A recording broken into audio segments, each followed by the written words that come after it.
Welcome to the K.R Film's entertainment channel. Spoilers ahead, watch out and take care. The movie begins with Sergeant Bob Lee Swagger and a spotter Corporal Donnie Fan on a mission in the middle of the Ethiopian desert. They're about to leave, but a whole army of hostiles appears that wasn't supposed to be there. As both armies open fire, Bob uses his exceptional sniper skills to eliminate as many enemies as possible. Still, bombs explode around them, prompting them to request extraction. Unfortunately, their support team completely disregards them. It cuts off communication, resulting in Donnie's death when a helicopter fires on them.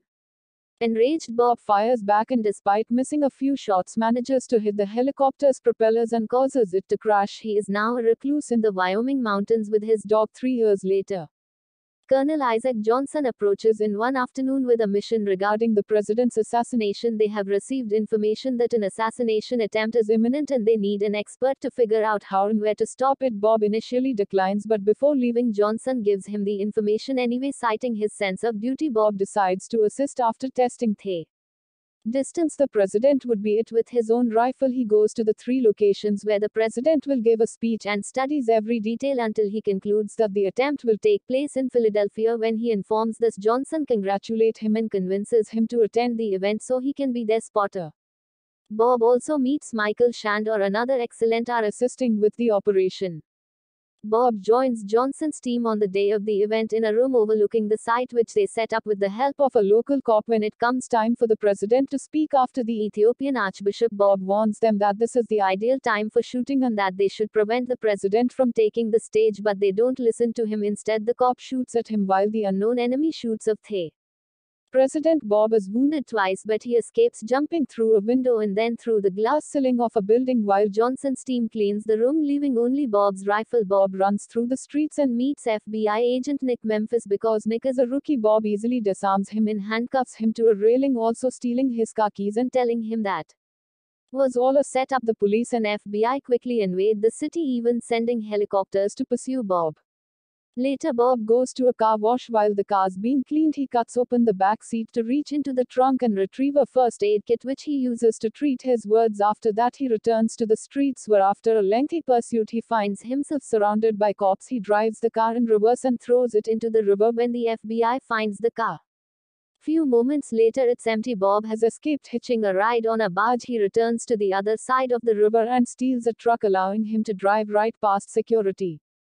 Meanwhile, Bob's image is making the rounds in the media. Nick's failure is also being discussed, so his boss informs him that he will be subjected to a review for embarrassing the FBI. Nick recalls Bob telling him it was all a setup, but his boss doesn't believe him and warns him not to mention it in his report. When it gets dark, Bob stops by a grocery store, but only after turning off the lights so he can't be seen. After obtaining what he requires, he enters a mechanic shop to steal a few more tools and uses their bathroom. He uses the supplies you purchase to create an improvised IV, which he injects elsewhere. Nick has been assigned to phone duty and he receives a call from the grocery store clerk, who believes the me and from earlier could be Bob. Nick believes it, recognizing the items Bob purchased as an old method of treating wounds. Still, his boss dismisses him when he attempts to report it. He does not give up and begins researching all the details of the incident, suspecting something is wrong.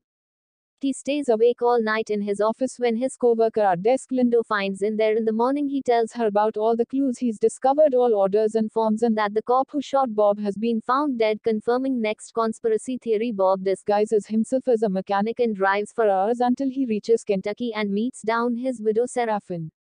When they haven't spoken since he died, but Bob did write her a letter and sent her flowers every year, so Sarah remembers him. She's seen the news and is hesitant to let him in, but Bob persuades her that he's innocent, saying he'd rather let her shoot him go back. After she informs him that the president is fine and of the Ethiopian archbishop was shot, he gives her a list of supply you will need to treat his wounds. He inhaled the night dress from the whipped cream cans while she stitches him up. Meanwhile, Nick investigates all of the buildings in the vicinity of the incident and discovers tripod marks on the floor of an old bell tower. Then he visits a cyber cafe to speak with some weapons experts, who quickly inform him of the remote-controlled rifles that could have been used in such a situation. When Bob awakens, Sir informs him that his dog has been shot because they assumed he wouldn't return. He is determined to clear his name, believing that meeting Nick is the only way to do so. Sir agrees to assist him and hands over Danny's old hunting rifle. The strategy is straightforward. Sarah disguises herself and approaches Nick at a cafe.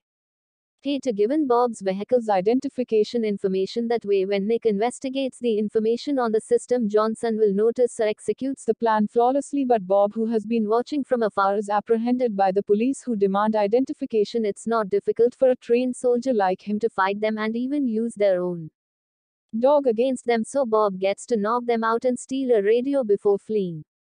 Meanwhile, Nick does exactly what Bob predicted and searches the system for the car information. Still, it's under a level of clearance he doesn't have. He approaches all orders for assistance, and after some hesitation, she tells him which case has such clearance and confirms that the newscasts received heavily edited tapes of the incident. The other part of Bob's prediction also comes true. Johnson's men notice next snooping around, and of course they will take care of it. Nick is kidnapped and beaten for information, but because he refuses to talk, the thugs set up a contraption to shoot him and make it appear he did it himself. Fortunately, Nick is saved at the last minute by Bob, who kills all the thugs from a distance with his rifle. Nick offers assistance, doing this legally because he can prove Bob did not shoot the Archbishop. Still, Bob only wants vengeance, which the law cannot provide. It make clear his name, but the corrupted names will still be in power and will do the same thing. And a couple of years, Nick agrees to assist because he has already done enough to lose his own job.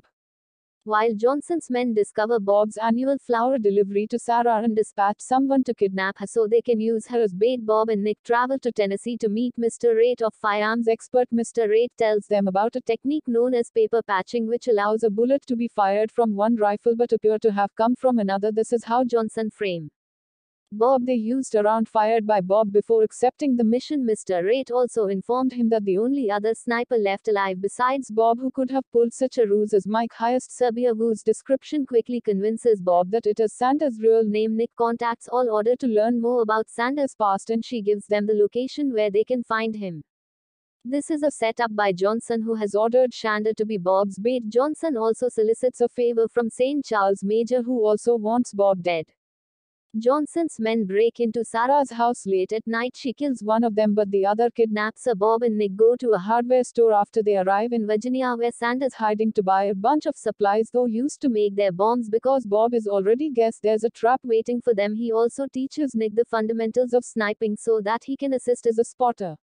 When the time comes to act, Nick remains hidden in the bushes while providing Bob with the location of the guards via the communicator. Bob takes most of the men out one by one and scatters the bombs they made around the area before entering the house. Shander isn't surprised to see him and agrees to explain everything. He doesn't know what Johnson's real name is, but he treated Chandra the way he treated Bob. He did it to many other snipers as well. Find a wounded soldier, appealed to his honor for a single job, and thrown aside like an old dog. The entire mission has always been designed to assassinate the Archbishop, and pretending the shot was intended for the president serves as a cover. The Archbishop was about to tell the public an entire village was wiped out, so an oil pipeline could be laid through it by an organization run by Meacham and Johnson that exploits economic assets in developing countries. This occurred 3 years ago in Ethiopia. Bob discovers that he unwittingly provided overwatch for that massacre that day, which is why he and Donnie were left to die. As Nick informs Bob that soldiers have arrived in and circling the house,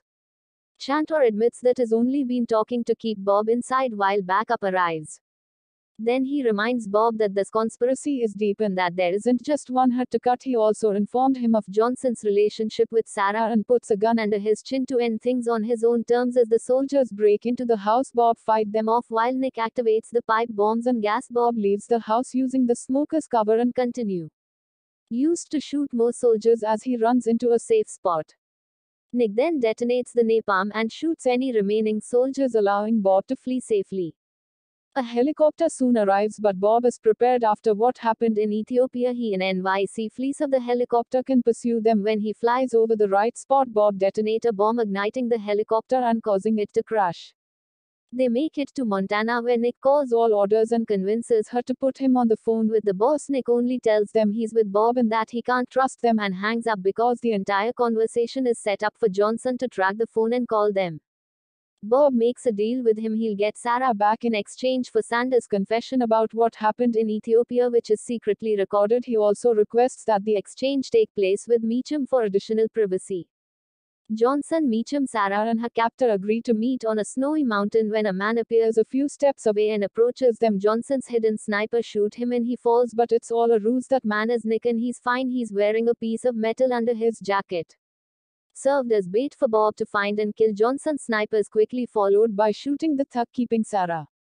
While the FBI received the letter from NYC informing them of this encounter, Bob approaches the group to conduct the exchange. Still, Nick first orders everyone to lay down their weapons. Sarah uses one of those guns to shoot the thug in retaliation for what he did to her, and Bob consoles her, finally speaking with Major, but it's all for naught. Meacham reminds him of how deep the corruption runs in the system, offering Bob a job. Bob decides to burn his recording right before the FBI arrives to arrest him, realizing how useless it is. A few days later, Bob is granted a private meeting with the Attorney General and other FBI leaders in Washington, D.C. Next, Ira and Johnson are also present. Bob had requested that his rifle be brought from the crime scene, and he now uses it to prove his innocence. Because Bob swaps all of the firing pins out of his guns whenever he leaves the house, this rifle cannot shoot correctly, as evidenced by Bob's failure to fire it. Next, the Attorney General accepts this evidence and releases Bob. Still, he rejects his accusations against Johnson and Major due to lack of evidence. Nick interrupts and shows him pictures of the Ethiopian massacre. Still, the Attorney General claims he can't do anything because it's outside his jurisdiction. Later, Meacham, Johnson and their assistant are the senator's mountain cabin when Johnson is fatally shot and their car outside explodes. Bob is now at the front door shooting the security guard and then the assistant before pursuing Major. When the senator reminds him that he is a member of the United States government, Bob simply replies exactly and kills him. He puts his gun in Johnson's hand and breaks the gas pipe, causing the building to explode. As he leaves, Bob eventually arrived the road where Sarah is waiting in a car. They drive away to begin a new life together. The end. Thank you for watching. Subscribe if you'd like to see more videos like this. Turn on the notifications and leave a like to help the channel out.